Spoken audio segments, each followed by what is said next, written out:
তোমাদের কি সেই 4 বছর আগের বিটুকে ভার্সেস কাব্যর কাস্টম ম্যাচটার কথা মনে আছে? কাব্য ভাই সেই প্রথম ব্যক্তি যে কিনা বাংলাদেশের হইয়া বিটুকের সাথে ভার্সেস করছিল। আমি জানি তোমরা অনেকেই এই জিনিসটা জানো না। তোমরা যারা নতুন প্লেয়ার আছো বা পুরাতন প্লেয়ার আছো, চলো তাহলে সেই পুরোনো দিনে একটু ফিরে যাওয়া যাক। ভিডিওটা দেখার আগে তোমরা কিন্তু অনেকেই আমার ভিডিও দেখো কিন্তু ফলো করো না। কষ্ট করে একটু ফলো করে আমাদের ফ্যামিলির মেম্বার হয়ে যেও। তোমরা যারা কম দামে ডায়মন্ড টপ আপ করতে চাও, যে কোনো ব্রাউজারে গিয়ে সার্চ করো গেম ক্লাব বিডি। এখানে কিন্তু খুবই অল্প টাকায় বেশি বেশি ডায়মন্ড টপ আপ করতে পারবা। এছাড়াও সকল ধরনের টুর্নামেন্ট ম্যাচ তোমরা এই অ্যাপে খেলতে পারবা।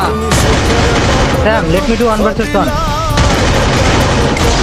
তুই যে একদম রাইট দে, একটা একদম রাইট ও বল হেডশট এটার দিকে গ্লোয়ালটা পড়তেছে না, গ্লোয়াল পড়তেছে না। স্যাম, আমরা একটু ভিডিওর সাথে একটা ভার্সেস করতে দাও না, অন দিয়া ওর কাছে অন আছে।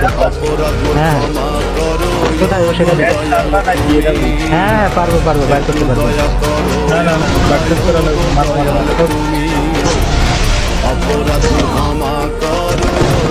ভাই ভাই